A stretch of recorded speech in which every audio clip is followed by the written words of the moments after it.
tell you one of the saddest cases I've ever seen. A guy riding a motorcycle, and he got hit by like an 18-year-old kid with no insurance.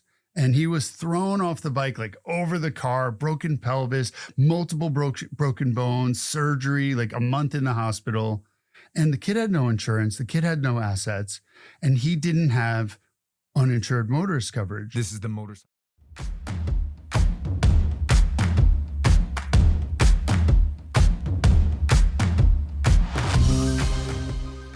Matt, thank you so much for being here. You are the founder of the Dubin Law Group. You're a longtime friend. We've known each other for almost 20 years. You are the first person who's ever been a second guest on the Blue Stiley podcast. You were on Navigating No first. You're a sponsor of our podcast, and you're just an amazing man. And I look up to you, and I'm so glad. I don't know if you're a glutton for punishment, and that's why you're back again. But you've entered the Spokane market with Dubin Law Group, and it's like, welcome back, man. Seriously, I'm so excited to dive in today because I have a lot of questions and a lot of comments came back to us from our original podcast about like, well, what law does he practice? Like, what does he do? And so I'm super excited to dive into this. Thank you, Blue. Thanks for having me back. Last time it was on Zoom. So it's really cool here being in your studio. Yeah, you don't have those little weird earmuffs that you had on last time. I get to actually be here with you in person. So I'm grateful for the invite, and I'm happy to come back. Well, I'm so excited because it's like we only see each other about once a year. And whenever I go over to Seattle, I see you on the buses in Seattle more often than I see you in person because I still do it. But the buses in Seattle are amazing because you're all over. Dubin Law is all over the place. And this is like what reminds me of is in Wayne's World. Remember when they're like, these Advil right here, these Advil, perfect plug. But you guys, you're rocking it. And I love it because you're obviously getting that traction. You're getting out there and you're a law firm that is becoming a trusted name within personal injury. And a lot of people have like a negative feeling with personal injury, but you're a trusted advisor and you actually help people hold their hands through the environment. So let's dive in and talk to me a little bit about like, what is it like to be a personal injury lawyer? And what is it like to own a personal injury law firm? Because those are two different things. Yeah, for sure. Okay. So I think I told the story the first time I was on your podcast, so I won't go through the whole thing again, but I didn't know I wanted to do personal injury when I went to law school. And I got a job with a personal injury lawyer the summer after my first year. And he had me working that whole summer on this case. It wasn't even an injury case, right? It was two guys who owned an antique store and it burned down and they lost all their inventory and the insurance company denied the claim. They said, no, we suspect it's arson and you didn't have a good record of all your inventory. So we're giving you nothing. Yeah. And so I spent the whole summer like getting to know these guys, and they're not connected. They didn't know anybody. They didn't have a lot of money. They ran an antique shop in Greenwood. Yeah. And so I worked with them going through old photos and recreating an inventory. And we worked with like a forensic fire inspector who went in. He wrote a whole report saying, no. It was a 100-year-old building with like bad wiring. And that's what caused the fire. And then we put together this big packet and sent it off to the insurance company saying, like, you guys need to pay. Yeah. Or else we're going to sue you and win. And I went back to law school and kind of put it out of mind. And a couple months later, I got the call that the insurance company gave their full like $1 million policy based on the work that I had done that summer. Yeah. And these guys were able to basically reacquire inventory and reopen the antique store. And like it changed the work that I did with them and getting to know them changed their life. Yeah.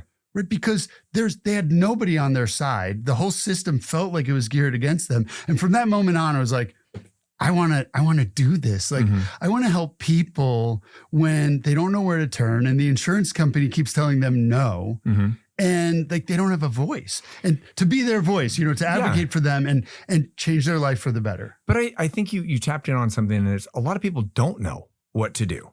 And I have unfortunately been in several car accidents in my 50 years, right? And it's like, you don't know what happens. Your mind is like flowing. You're like worried. You're concerned about like, am I hurt? Is the person next to me? Did I hurt the person or did they hurt me? And it's like, you have no idea. And the person that you think of immediately is, oh, my insurance company. Yeah. And I have to call them. So what is the biggest mistake that people make or don't know about when you are in that car accident?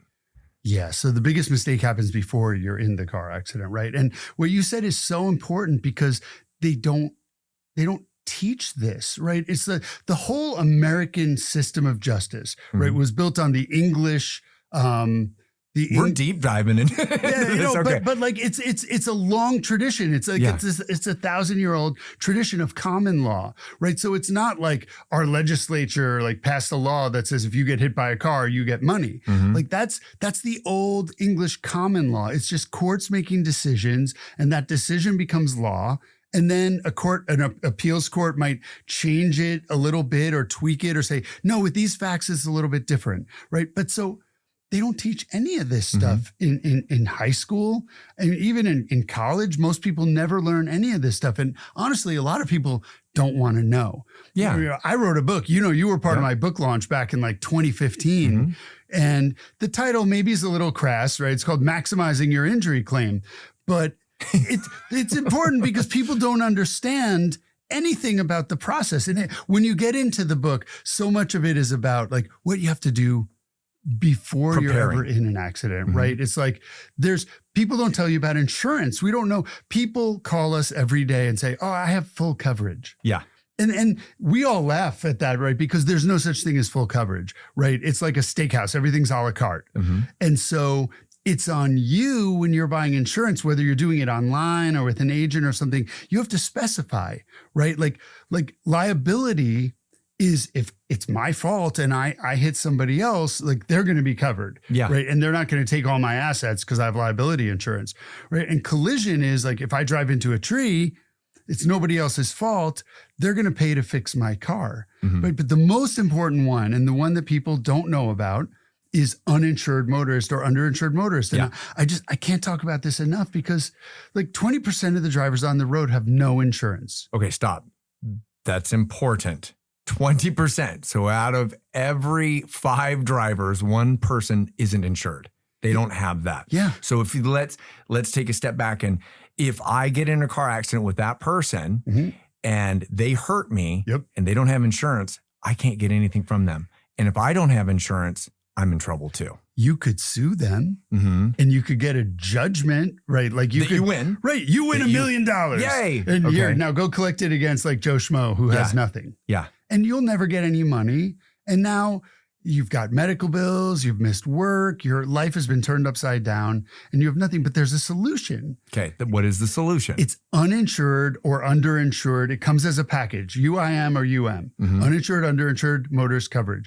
You can get it up to like whatever limits you have for liability. You could have $1 million of uninsured motorist coverage. I'll tell you one of the saddest cases I've ever seen. A guy riding a motorcycle, and he got hit by like an 18-year-old kid with no insurance. And he was thrown off the bike, like over the car, broken pelvis, multiple broken bones, surgery, like a month in the hospital. And the kid had no insurance. The kid had no assets.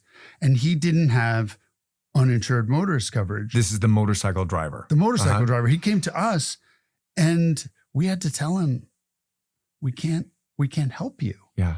Because there's no money. Like there's nothing we can do for you. Not there's no money for us. There's no money for you. Right. Right. Okay. That's a delivering a no to someone, which is horrible.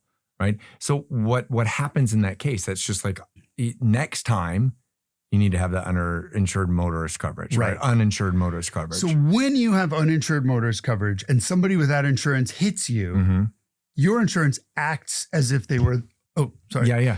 It acts as if they were the other person's insurance. Got it. Right. So they'll still fight with you. They'll be like, no, it wasn't his fault. And your injuries aren't that bad. Because that's just how insurance companies play. But there's coverage there. So they rear-ended you and you have, hundreds of thousands of dollars of medical bills, or even 10,000. It'll cover you. Gotcha. So the most important thing that I heard you say is that look at your policy and make sure that you have uninsured motorist coverage. Yeah. You had 2 different versions of that, but look at it and make sure that you are covered if somebody doesn't have insurance and hurts you. Nobody's looking out for you and your family except you. And so you need to know about this coverage. You need to ask for it. And the amount you pay in your monthly premium for your car insurance to get this is tiny. Okay. So yeah, it's the number one thing. But it's funny because that taps into an emotion of where you had mentioned earlier, like most people don't want to look into it. They're afraid. Like, oh, I don't want to think that I don't have that. And when it does come to an accident, God forbid that it happens, it's like you assume that you have it and you probably don't. That's like earthquake insurance. And everybody, oh, I thought I had earthquake insurance. No, you didn't check that little box. And it's only when you need it that it's most important. So you're telling everybody right now, and this is a question that I have for you, is that doesn't just apply to Washington State. No. Okay. So it's any insurance premium. Every state's law is a little bit different, but in almost every state all across the United States, there's uninsured motorist coverage, and it will protect you if you're hit by an uninsured or an underinsured driver. And that's the other thing. There's probably another 25 or 30% of the drivers who have the minimum. Okay. And that's interesting too. So if that 18-year-old had hit that motorcycle and he had the average, or what is mandatory, is 25,000. Okay. Yes, I remember that. Okay. So 25,000, that's only going to pay for a couple of days in the hospital. Yeah. Not the back surgery, not the rehab, not the lost work or anything like that. So once again, and I know this is a story that I remember that you told me years ago, is that when someone did approach you and they say, hey, let's go after them, you went after them and you found out that it was they only had the max, and you were like, listen, we're not going to take a penny. We're going to get you the full coverage because you need this entire 25,000. And you helped them, but it was like, there was nothing you can do. You couldn't produce money for them. We just can't. I wouldn't feel good about myself, and my lawyers, my whole team feel the same way. Like, if you have hundreds of thousands of dollars in medical bills and your life has been permanently changed, and there's $25,000 of insurance and you don't know what to do. Like, for us, it's really like, here's a printout of their bill from the ER, write a check for $25,000. Like, for us to take a third of that. Yeah. It just, we just couldn't do it. Yeah. Well, but that shows to your empathy of where you go back to the whole immediate beginning of your personal injury journey, is that you felt empathetic towards the people, the two guys that had the thing. Yeah. So talk about that a little bit. Like, how do you create a culture or a mission within your law firm that still stays to that core? And it's not about the money. It's about making a difference in the community. Yep. And it's not only in Seattle anymore. So talk to me about that. So this has been my biggest priority when I started the firm. A lot of people don't know, it was just me for 9 years because honestly, I was afraid to grow the organization because every law firm I ever worked at was kind of a toxic environment. There was yelling. People would freak out about deadlines. People weren't very nice to each other. And it was, my thinking was, this sucks. I didn't like it, honestly. Like, my first job working as a paralegal, I came out of that job in New York with two decisions. One is, I want to go into law, but I don't want it to be like this. Right. And so when I hired people, it was my top priority. Like, it has to be a pleasant place to work. We have to be nice to each other. We have to be like supportive and nice. And eventually, as I learned about business and business development and growth, I was able to distill that into core values, right? And Dubin Law Group's core values are my personal core values. And they're not typical for a law firm or really any business. So our core values are gratitude, empathy, and compassion, right? And so we train every new employee. Like, it's printed on the wall in big decals, but it's not just like, corporate speak. Sure. We live those values. Not on the right? website. So, like, when I found out one of my supervisors was basically like making our employees cry and embarrassing them and yelling at them, things that are so contrary to my values, even though she was doing her work really well. As soon as I found out and I heard the stories of the people who had to deal with her, like, we let her go. And that does more to communicate that we live our values than just putting a vinyl decal up on the wall. But that goes to show that you're a leader too. And you're an employer that people want to work for and enjoy, that not only do they feel heard, seen, and valued, but like they actually belong. Like, everyone in your law office goes in and they really want to be there. Yeah. They put in those extra hours. They hang out within their teams. Yep. Each lawyer has their group of people. Yep. And it's like, they're these little family coordinate, but you're all under one umbrella, but everybody's having fun.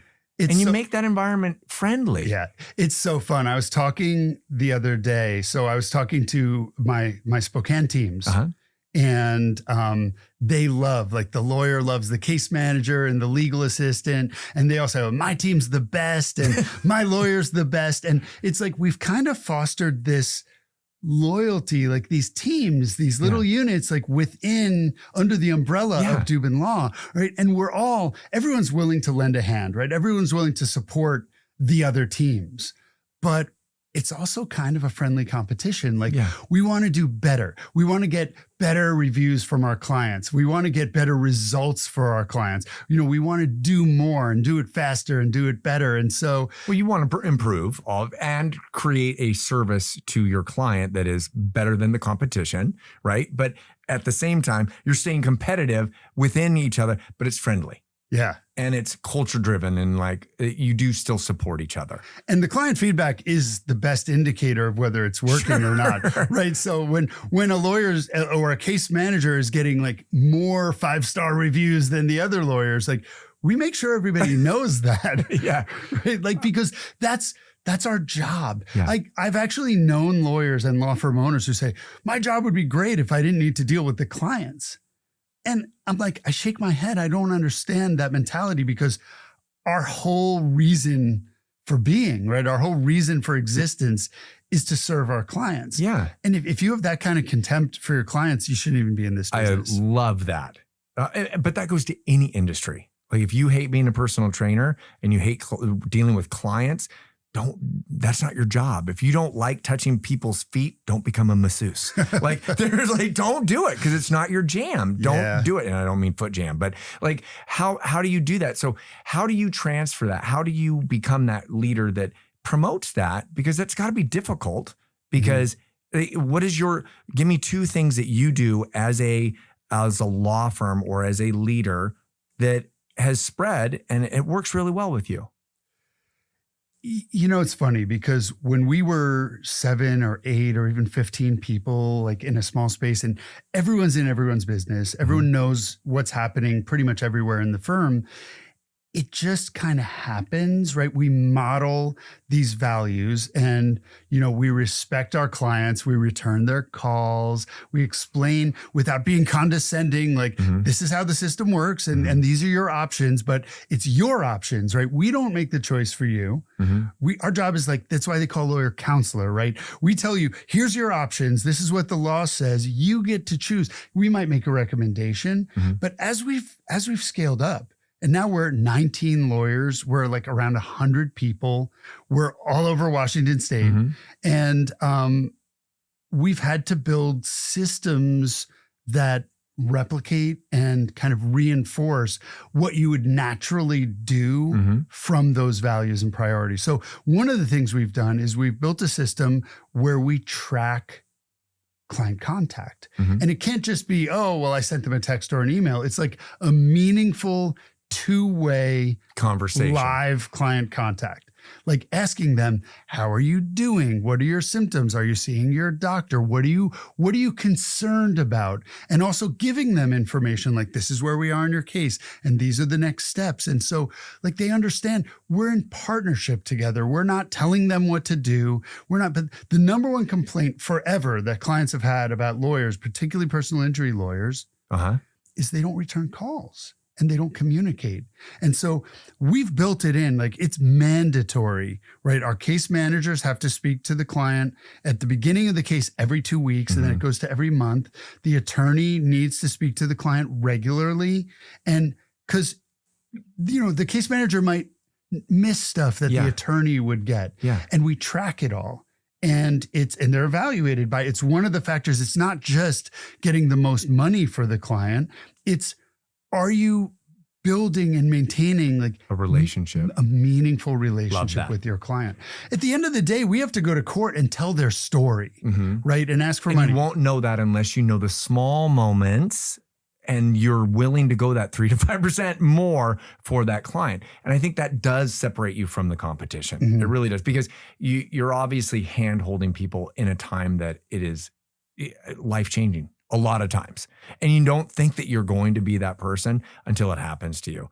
And I can see you guys holding the hand of those people and then communicating. So it sounds to me like it's not only a problem that you deal with, but all law firms deal with, especially, but that goes to any industry. You can transfer that to any industry. It's about the communication with the client or the customer or the member, like understanding and having that genuine relationship with them. But for me, it goes back to that first summer working with the two guys in the antique shop, right? And it's like, it was getting to know them and their fears and their concerns. And like, what do you want to accomplish through the legal system? And how can we help you accomplish that? Like, we're the guide, they choose the destination, and we help them get there. And being able to teach that.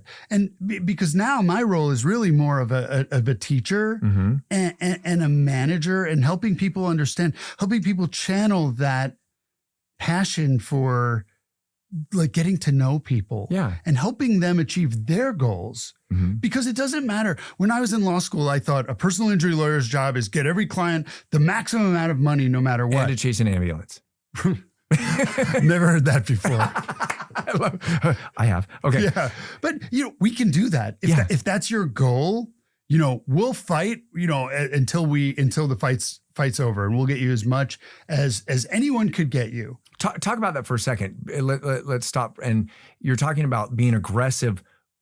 You can be empathetic, number one, but you can also be aggressive. But that's in two different categories. Like, that's two different audiences that you're doing that for. Right. Break that for me really quick. Well, I mean, just imagine a mom like who has a 5-year-old child, right? They're going to be very compassionate and supportive and gentle with their 5-year-old.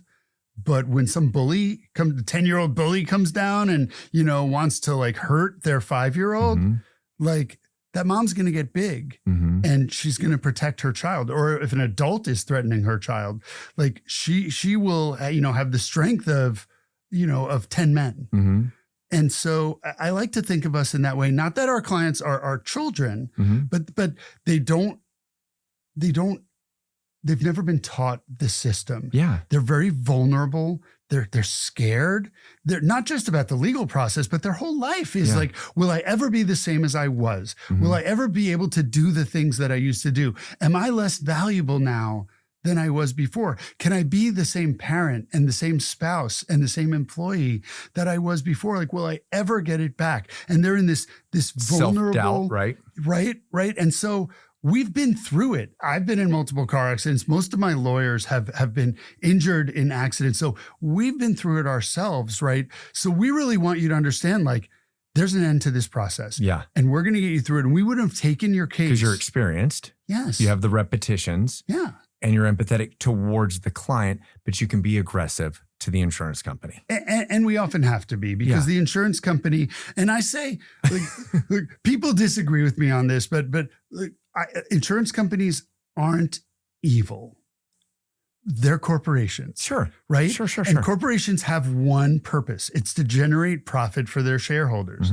Like, they don't have an ethical duty. They do have a legal duty, right? They have to pay what's fair, but they're going to always disagree with us about what's fair. And so it's our job through getting it's in their best interest, but it's also in your client's best interest to figure that out. Well, they want to collect as much as they can in premiums and pay as little out as they can in settlements or judgments. And they'll do it if you let them. And there's a lot of like less experienced lawyers, or there are firms that are really focused on just cranking the cases through, and they'll take 50 cents on the dollar, right? Sure. It's like, look, we got you your money in 3 months, right? Well, it might take longer to really work up your case and to take the fight to them and file a lawsuit if we have to, and take them to court and let a jury decide if we have to. And being aggressive doesn't mean, like we're not throwing fists or something, right? Like we're using the law. And we're getting to know you and your doctors, and we're getting all the documentation and building a case so that we can go to the insurance company and say, look, it's not in your best interest for us to take this to court, because we're going to get a lot more even than what your limits are. So why don't you just write our client a check right now? Better for them. It's better for you. We can just move on. And because they know us. That's interesting, because you're a known brand, or law firm that goes in and they're like, we know Dubin Law Group means business, number one, and isn't trying to take advantage of. We're not evil. Right. You don't look at them as the evil, but at the same time, it's like they understand fair and they understand that you're there for business. Right. And I don't mean in a negative way, business, but like you're there to like represent your client. Yeah. We've been doing this since 1998. Okay. And they know if they don't make a fair offer, we're going to take them to court. And so I was going to say more often than not. It's not more often than not. We still have to fight in most cases. Sure. But every now and then, they'll call up a claims adjuster from State Farm or Allstate or Geico or one of them. They'll be like, we know them. And they'll just call us up, maybe even before we sent a demand and say, look, we have $100,000 in insurance. We're just going to write you a check for $100,000. And we don't even have to do anything because they see our name. They're like, oh, it's Dubin. Yeah. We're just going to send the money. Yeah. Because they know it's going to, the process is going to take longer. It's going to cost more. And it's probably going to affect the client or your client even more. I mean, they don't care about my client. They don't really. And it's like the whole thing about getting to know the client so we can tell their story. For the insurance company, it's just a number. It's a number and a list of diagnosis codes and an amount of medical bills. And they plug it all into their computer and it spits out a range. Like this like is a data analytics of some kind. I mean, a gamble. Look, they have thousands, hundreds of thousands of claims across the country. These big national insurance companies, like they don't care about you as a person. They care about the economics and the bottom line. And so we need to make them, if not care about you as a person, it's our job to make them understand, like, right, somebody's going to care about them and they're going to get more money. And so like, let's all just like cut to the chase and get it done. How do you tell people like you need? We're going to be right back after a word from our sponsor. After a car accident, insurance companies will take every shot they can to leave you with nothing. But at Dubin Law, the game isn't over until you get the money you deserve. So call Dubin Law and add us to your roster today. Like cut to the chase and get it done. How do you tell people like you need to have insurance? Like, is that a hard conversation? Because we've already discussed having uninsured motorist coverage, but it's like, I'm sure a lot of people just don't have insurance. How important is it for people to have insurance? Well, it's the law. In Washington and in most states, there's mandatory liability insurance. And we talked about that $25,000. The $25,000. And then the 20% of people who don't even have that, right? So, I mean, we mostly talk to people after they've been in an accident. Yeah. So, and if they caused the accident, like they're not really calling us because we represent the victims who have been injured in the accident. So, I mean, you could go to jail. You probably won't the first time you get a ticket for driving with no insurance, but there's fines. There's even potential jail time.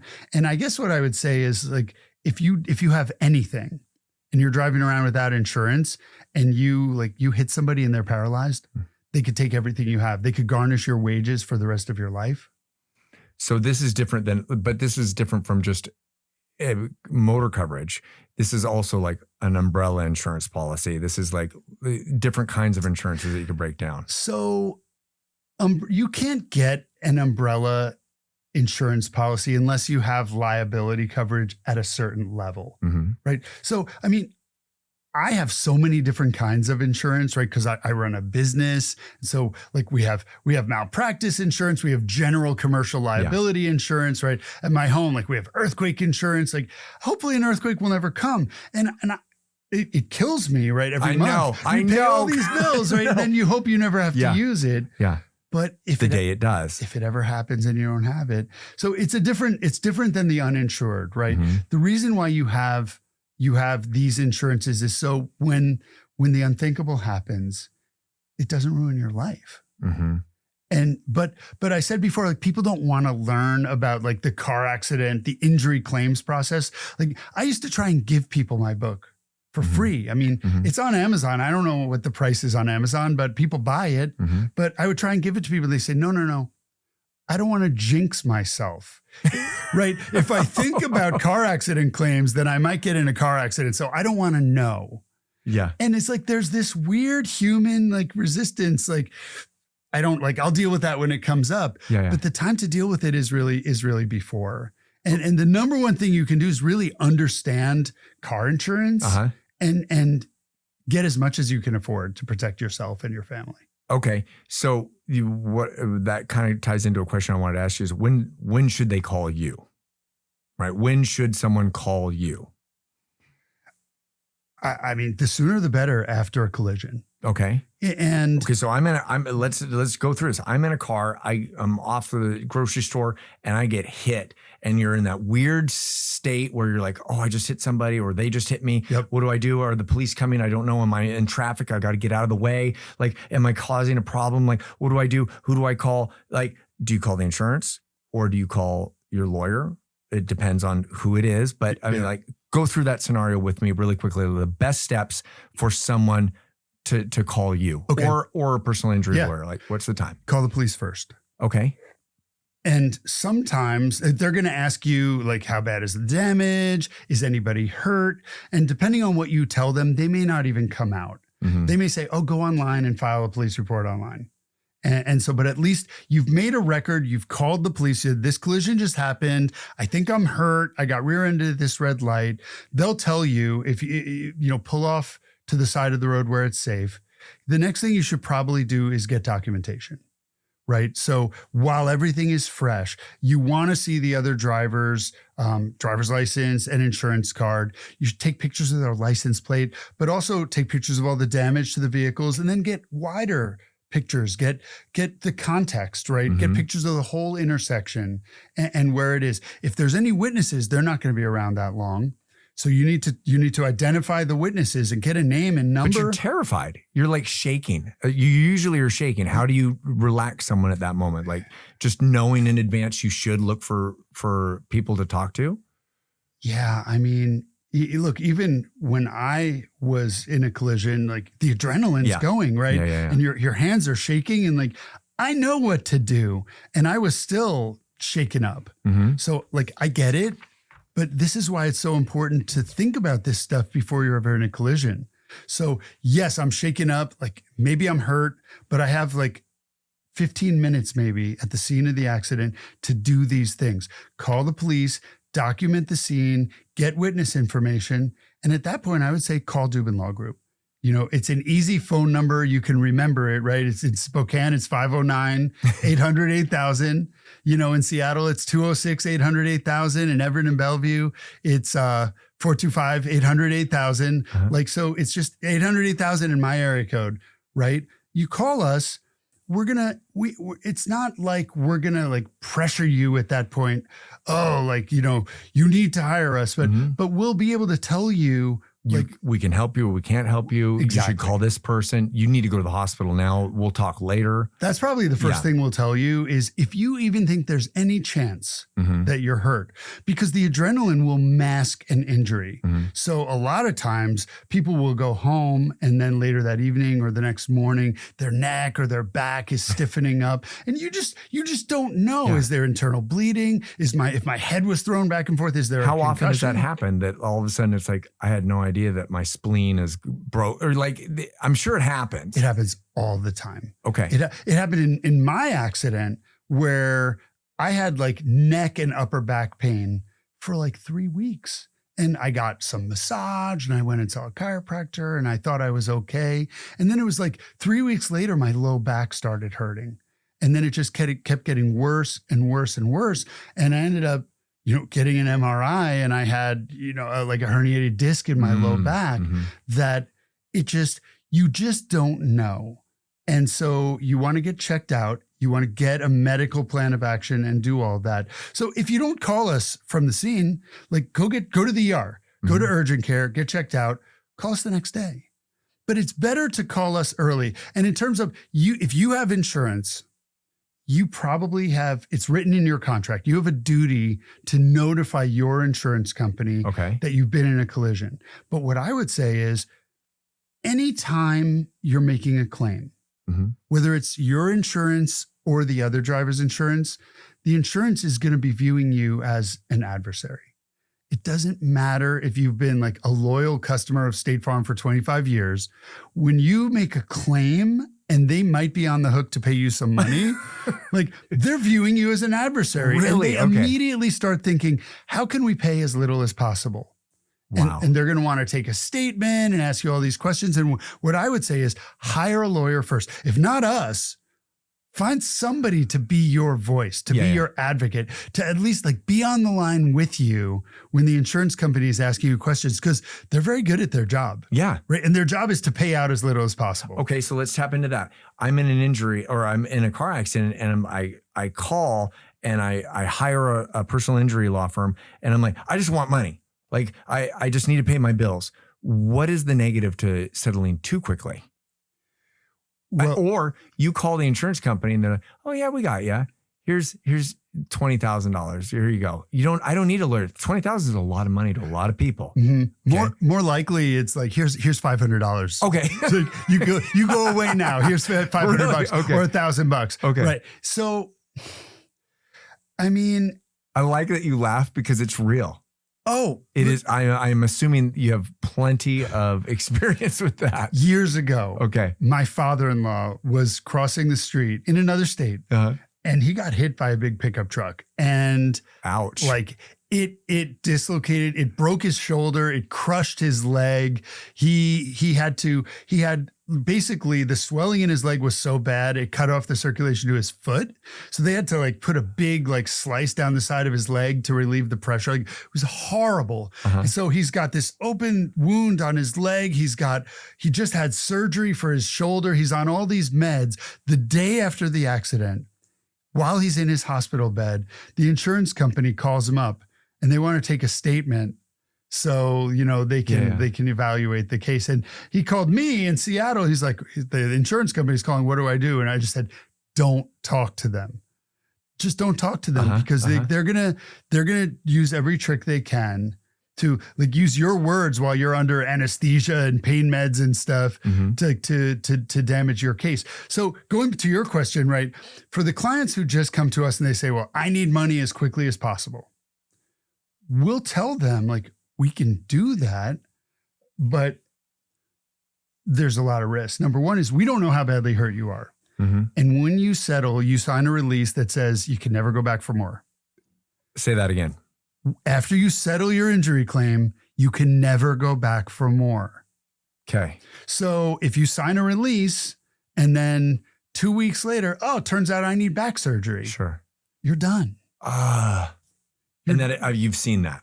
Yes. Oh man. And so we always advise our clients, like, make sure you're okay. Yeah. Right. Now, look, some clients will never be back to pre-injury status. Right. They have permanent impairment. But wait, if I'm that client that doesn't have money and I'm a single parent and I just don't have any money and I need that to even make it to next week or in a month. What do you tell them? Just to hold out? Well, there are options. The first thing is, if you have one insurance coverage we didn't talk about, it's called personal injury protection, PIP. What people know about PIP is it's either $10,000 or $35,000 for your medical bills. So regardless of who's at fault, like it'll pay the first amount of your medical bills. PIP also covers a percentage of lost earnings and household services. So you're a single mom, you can't clean the house anymore, you can't take care of your kids anymore. It'll pay a portion of like housekeeping and childcare. And if you were working, it doesn't cover 100%, but it will pay some of the wages for the time that you're not working. So that might not be enough. And at that point, what we advise people is, if you don't want to settle too early if you can avoid it at all. So what I would tell people at that point is, go to family and friends, see if you can borrow money. If you can't do that, the next thing is max out your credit cards. Because your credit cards, you might be paying 15 or 18 or 20 or 25%, which is high, but like we wouldn't tell you that unless we expect you're going to get the money at the end of the case to pay it back. And then the last thing is, there are these settlement financing companies where it's not technically a loan, like they're buying a stake in your claim. Like a payday loan. Like you go in with your check and they give you a a heads up or just like a payday loan. The terms aren't very good. Okay. Right? Like you need $5,000 now. And when you settle your case in a year, you might have to pay them back $10,000. Sure. But if you're going to get evicted and you have no other options and you don't, and you know, like if you give us time to work up your case, we're going to get you more money. Yeah. So we don't like that option. But then they are telling you what they're going through. And that's the importance of communicating with your client or your customer, whoever it is. Like if you don't know their circumstances, how are you going to provide the best service for them? You won't know. So it's so important to deep dive into the person that you're dealing with, your customer, your client, your member, like getting to know them so that you do understand the pain they're going through so you can put them at ease. So I think of this process as like for our clients, kind of walking through a long tunnel, right? For them, it's dark. They can't see, they don't know where to go. They can't see the outcome. And so when they hire us, I like to think of it as we're kind of figuratively putting an arm around them, right? And shining a light, showing them all the options. Where does the tunnel branch? And advising like, let's not go down that tunnel, right? But here's where we should go. And I promise you there's a light at the end of this tunnel. And we're going to stay with you the whole way until we get to the outcome. And if that means like, how do I pay my rent? Or how do I take care of my kid? Or how do I balance all of these competing things and still like live a life? We don't want, look, at the end of the day, this is your claim. You hire us. It's the most important thing to us, but it shouldn't be the most important thing to you. You have a whole life outside of your injury claim. So we want to kind of simplify this aspect of it and guide you through that so you can continue doing what you want, your life, your work, your kids, live whatever. Your life. Well, but then you also mentioned it's like you're going through the tunnel with them. It's like you're not going to settle just to settle fast because your best interests are your clients, obviously, and that's tied to you, obviously, revenue wise as well. But it's like because you know your client, you're not just going to take the first settlement. You're like, no, we can push back a little bit. We have a little more room, and you're the expert. So it's like being able to put myself in your shoe. I guess I want to say that knowing that I'm in good hands, and I guess that goes against the Allstate, right? It's like knowing that I'm in good hands. Right. We're also good neighbors, right? I love it. We could do this all day, right? But that's all kind of like an oxymoron, right? Like it's like you're saying the insurance company doesn't have your best interest, and you're saying you do, but their whole tagline is you're in good hands, right? It's like, but you know that you're holding their hand along this way, and that you're looking out for them. Right. You were talking about how do you build systems to institutionalize your values, right? How do you spread those values across all your attorneys and all your case managers so that we're bringing that to the front, right? We're dealing with our clients throughout the life of their case in that way. And one of the things that we started doing in the last few years is we have a valuation committee where we all get together and we talk about every case, like all the lawyers in the firm. We talk about every case and like, these are the strengths of the case and these are the weaknesses and this is what the client's going through and here's the insurance company. Oh, that's awesome. We all together, we ask questions and we brainstorm. We say, this is what we think this case is worth. But I think that, let me pause you. I think that is a whole different aspect of you going above and beyond for your clients, because now it's not just my team of my lawyer, the one that is under your umbrella, but it's like you get everybody's opinion and somebody might know another story, another court case that went through. And it's like, you're getting a conglomerate of experts to come together to provide for your best case. And the outcome of that meeting is we set a minimum settlement value. And the attorney is not allowed to settle the case for less than that without getting a waiver, without getting permission. So if the client's always in charge, right? We set a minimum settlement value for $100,000 and the insurance company is offering $75,000 and the client says, I'm done. I'll take it. Like, I'm not going to another meeting or another phone call. I don't want anybody in my business. I just want to put this behind me. I'm done. Well, then the lawyer will need to call our managing attorney or our COO and say, okay, here's the situation. We set the minimum settlement value here, but the client the client's really done. Okay.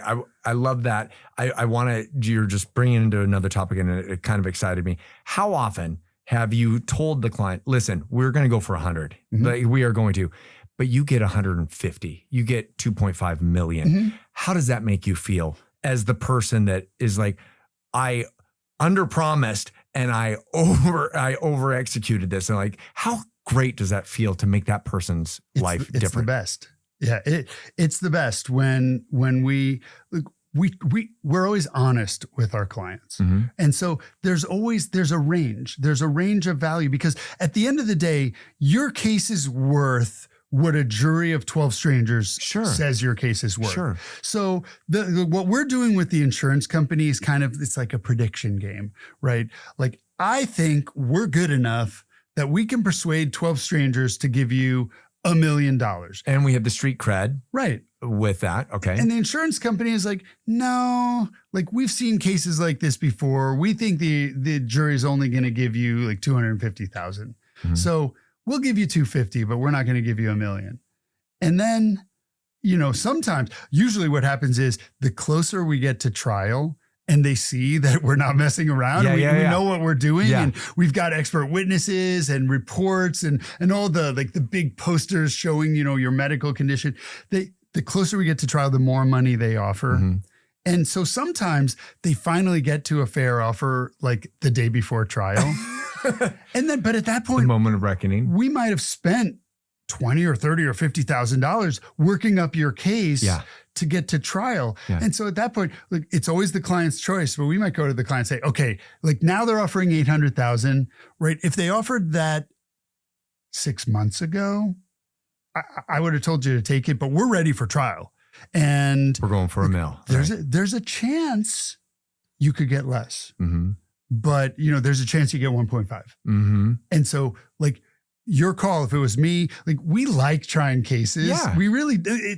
It's what we do, right? Well, it keeps you young and curious and learning, right? But we always want to do what's best for our client. Especially in the time that is, because you've listened to them, they need it maybe, or they do need to make that payment. They're going to get evicted. So I hear that for sure. And a bird in the hand is worth two in the bush. It is. And it's hard to walk away from real life-changing money for a chance to have a little more. Yeah.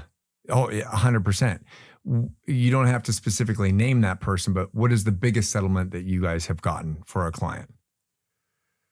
Range. It was two clients. It was a couple, and they were involved in the Ride the Ducks collision back in, what was that? Seattle. 2015 in Seattle. And we ended up getting $10.5 million for the two of them combined. And the funny thing is that was actually a trial and a jury verdict. And we joined. Right. We joined, collaborated, partnered. Right. It was I don't know what you call it, like a collection of other firms with their clients. We all came together. So there were 42 injured people that were plaintiffs in that case. And they each one of them had individual claims. And so their doctors testified, and they testified about what they went through and everything in the defense. And the jury ended up awarding, I think it was like $122 million for the 42 plaintiffs combined. And then the Ride the Ducks people appealed. So it was tied up in the Court of Appeals. And then before the Court of Appeals could decide, they ended up settling for, instead of like 122, they ended up settling for like something less. Sure. I don't, but it was enough that my two clients got 10.5. Gotcha. And so that was, it was, I'd like to say it was great for them. It was life-changing for them. But what was really life-changing for them was the collision. Sure. And I mean, one of them was thrown from the vehicle onto the pavement. The other one was crushed inside the duck boat. One was a FedEx driver, and one was a high school PE teacher. And it ruined their lives. And that can happen to anybody at any time on the road. And that's the importance of having real insurance and uninsured motorist coverage, obviously. Does being a personal injury lawyer make you a more paranoid driver? I would say yes. I'm definitely aware. I mean, there's a lot of knuckleheads on the road. And people do the wrong thing Mm-hmm. all the time. And you could be the best driver in the world and somebody unexpectedly cuts in front of you. They make a left turn across your path, or they don't see you at a red light and they slam into you and you didn't do anything wrong. Mm-hmm. And your life is different now. Your life has changed. So I'm very aware of that every day. And so you have to protect yourself, number one, and you have the right people around you that you have an attorney, aka your firm, but it's like you're protected in all ways, as much as you can be. I don't want to call an attorney, right? I don't want to have to call an attorney. No. I don't want the people watching your podcast to need to call an attorney. Yeah. Right. And so sometimes you can't avoid it, but you can drive defensively. You can assume that everybody around you is going to do something wrong and put you in a dangerous situation. So defensive driving, avoiding distractions, leaving space between you, all those things are really important. But if you do get hurt, look, and they say an attorney, the saying is an attorney who represents himself has a fool for a client. Right. So I did not represent myself when I and I've had a couple pretty bad car accidents that weren't my fault. And, I had another lawyer represent me. You were smart enough to make that decision. You need that objectivity. I love that. I couldn't even, when my wife was in I couldn't represent her, and she was upset. She felt betrayed at first. She's like, "What do you mean you're not going to represent me?" And the answer was, I cannot be the loving and supportive partner and kind of the objective analytical attorney at the same time. I choose to be the loving and supportive spouse, and we're going to get you the best. Right, we're going to get you a really good lawyer, competitor, the next best lawyer after me. Right? I love that. Okay, so I had Hayden on here on the podcast, and I'm going from a kid who is going from elementary school to middle school. You have a son who's about to go off to college pretty soon. What would you tell your son, Abe? Like, this is what you need to do. This is how you need to be smart behind the wheel. This is what you need to do. And I kind of think you tapped it a little bit in it. Anybody could be an idiot out there. How do you best protect yourself, and what advice do you give your kid? Yeah. Can I get broader than just driving and car accidents? Absolutely. So first, congratulations on your job parenting, because Hayden is growing into an extraordinary human being. She's a rock star. Yeah. Yeah. But she takes after mom, not me. Yeah, she takes after both of you. For driving, it's a lot of the things I said. Is especially as a new driver, there's crazy statistics out there. For every additional teenager in the car, it 10x is the danger of a collision. It's as dangerous as driving drunk. Okay. Right. So avoid distractions. Don't have a car full of people.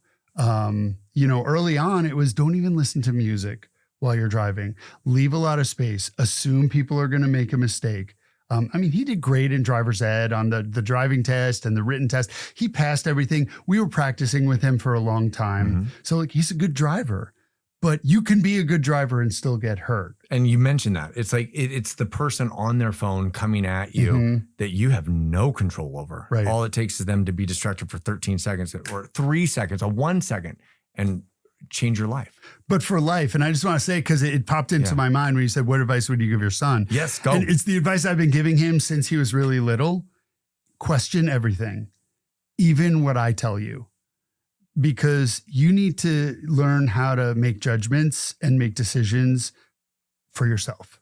And that's critical thinking. And I think people do not do that anymore, for sure. And I think for Hayden, we try to do that too. It's look at something, ask why it is that's that way. Yeah. You don't have to fight everything, but it's there's a reason things. And it's when we argue back and forth, it's I'm not asking you to do something because I'm mean and I'm this evil father. It's there's a reason. Ask what the reason is and maybe put yourself in that shoes. And if I'm wrong, I'm wrong. And if not, then I'm not. We told her okay, we got to go to bed early or something like that. Tomorrow's school. And she's like, Dad, tomorrow's not school. It's a holiday. And I was like, you're right. And she critically thought about the process and how to have that argument or at least explain herself critically to us. And I was like, you're right. And I have to be willing and humble enough to, kid, you got it. You are right. So I love that. The cool thing is, I mean, this generation grows up knowing that most of what they see on the internet is fake. So I think they're naturally kind of questioning, like, is this real at all? And if it is real, like, is it true? Sure. And so I think that's a good skill to practice. And whether it's the news or something you saw on the internet or a teacher or the government or your parent, like, question it and understand the facts that are underlying it and make a judgment for yourself. Because ultimately, this goes back to the same thing with getting car insurance for your family. Like, at the end of the day, you get hit by an uninsured driver, nobody else is responsible for, like, whether you have that coverage than you. So, like, educate yourself, learn the facts, and make a judgment and make a decision for yourself. And even if it's 51% versus 49%, it's like, it's what's best for you and what's in your control, right? And what you feel, putting yourself in the other person's shoes is going to best work for you or both of you or whatever. And it's like, I agree with that. And I think that the kids could do a lot better, but I'm so excited for Abe to transfer that and to move on. So to see his life the whole time, I think that's awesome. And I'm way behind you, especially with Dax, but I'm excited for their journey. It goes fast. No, it goes so fast. Speaking of fast, we're going to do some lightning questions for you really quick. Are you ready? All right. So, umbrella insurance, worth it? If you have high net worth, you should have umbrella insurance, at least for the amount of your net worth. Okay. Whether that's a business owner or a driver or anything. Okay. Yeah. The idea is liability insurance is to protect your assets. Okay. And so if you have something you don't want to be taken away, if you make one horrible mistake and leave somebody paralyzed or dead or something like that, you need to make sure you don't lose everything that you've worked to build. Love that. Dash cam, yes or no? Absolutely yes. A picture's worth 1,000 words. Okay, fair enough. What should every driver keep in their vehicle? Dubin Law Group phone number.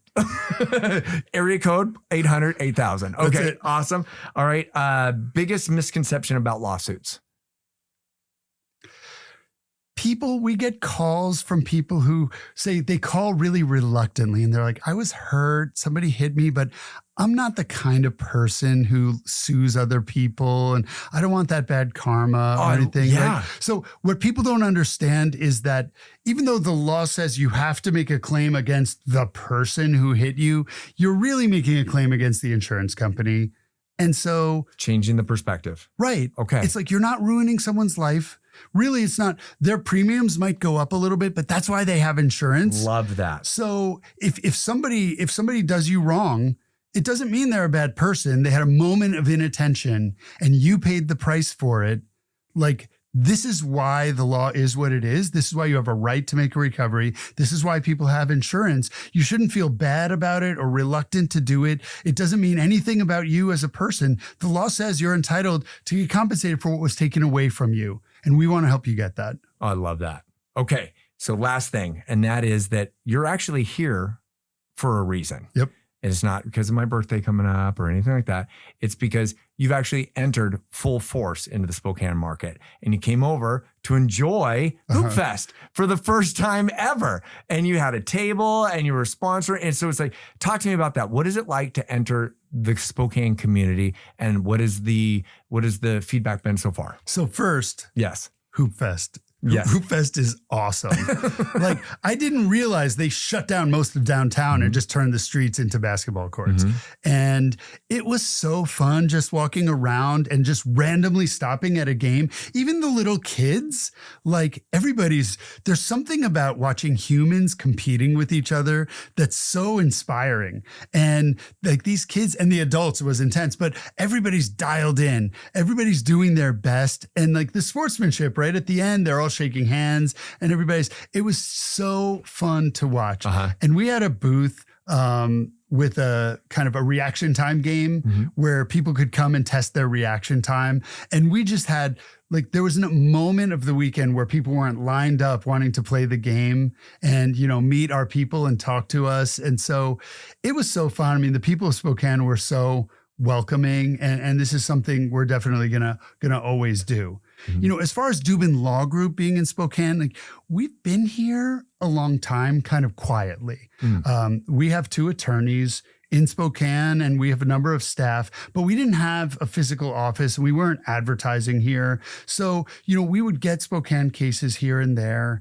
But we did have people here, and I've been out to Spokane. Yeah.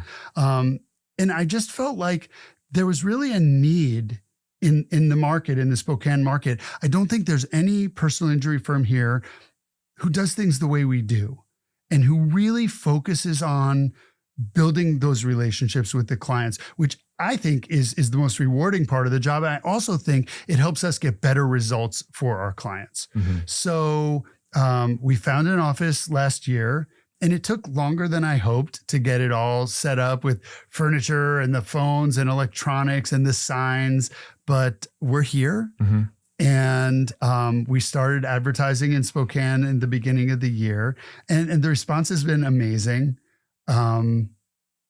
It's really exciting to be here and to now kind of continue kind of consolidating our footprint as the premier personal injury law firm of Washington State. With street cred, that when the insurance companies know that you're the counselor, mm-hmm.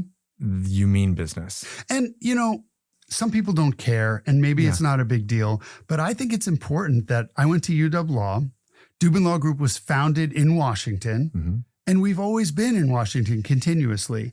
And a lot of the bigger firms here in Spokane, like, they're not from here. They're from Utah or other places. And they thought it would be, nice or fun or profitable or something to expand into here. But I think they bring a different culture, like a different mindset. You have roots.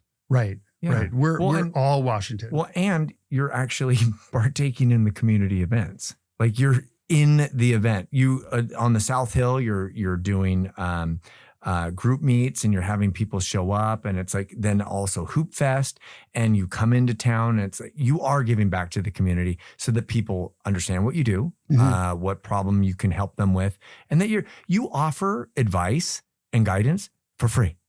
You always do that. Mm-hmm. Hence your book, everything. It's like you're here to educate and inform people, because a lot of us are afraid, and a lot of us don't know the answer. And I think you do a good job of holding hands of people, because we all know someone who's been in a car accident. We all, whether we have or not, we all know someone who's gone through that experience. And it's like, what comes top of mind is the person that I see all the time and that I believe in and I trust, and especially someone that make me feel like they belong and that they hear me and they understand my pain points.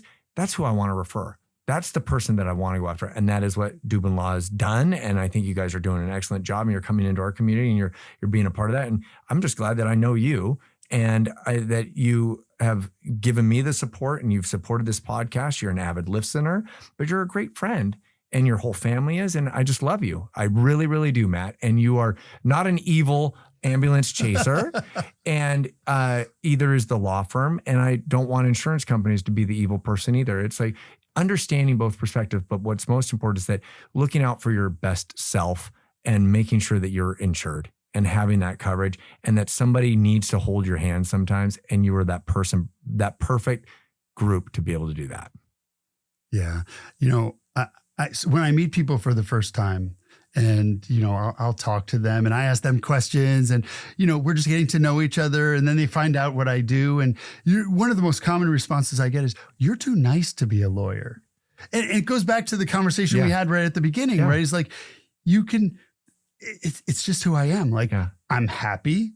I like life. I like people. I want to help people. Like, if I'm talking to somebody after they've been hurt in an accident, I'll tell them, look, I would love to represent you. I think we can get you a good result. You definitely need some help. But if you don't hire me, please hire somebody, because I don't want you to have to go through this by yourself. Mm-hmm. And I mean it when I say that. That goes to show, like, you being humble enough, because as a personal trainer for years, like, people would come up to me and they're like, "Hey, I'm training for a marathon. Can you train me?" And I'm like, I can train you, but there are actual personal trainers who deal with marathon runners. There are people who deal with pregnant women and how to train them. That's not me. And I want you to get good. I want you to be in shape, but it's like, that's not me. And being able to hand them off to somebody who is better, it has more expertise or a different niche, you have to be able to do that. And you do that. And you obviously have collaborations and partnerships with other people that you want the client to get the best service. Whether that is you or someone else, you might have the answer. How do people find out more about you and how do they connect with you? Whether that's the 800 number or your website. So the website is dubinlawgroup.com. And, we've got individual pages for all of our different locations around Washington State, but the information is the same. Washington State law on injury claims is the same wherever in the state you are. Idaho's a little different. And I know we get some calls from Idaho people too, and we can help you as well. But that's a good place to start is dubinlawgroup.com. Obviously, you can call us at your area code 800-8000 if you're in Washington. Yeah. We actually also have most of the area codes in Oregon. And we also provide links in the website because into our YouTube accounts and all of our accounts because you are the sponsor of our podcast. So and all the socials, right? Yeah. I mean, Instagram and TikTok and Facebook, and we're on all of them. So I'm not on TikTok. But continue. So come check us out. Give us a call. We'd love to hear from you. Well, you provided so much information, and I think people could probably not double speed this conversation because there's a lot to learn. And you hit a lot of points that I think relate to a lot of people because every one of us knows someone who's been in a car accident or you want to prevent being in that car accident and being prepared. And I think that's so important. So I want the listener to check it out and also become informed. Because I think that's the most important thing is to become informed and to control what you can. And thank you so much for being a part of my life and looking out for me and my family, the podcast, and your family. And I love you, Matt. Seriously. Thank you very much. Thanks, Flu. I love you too. The first return guest. I'm super proud.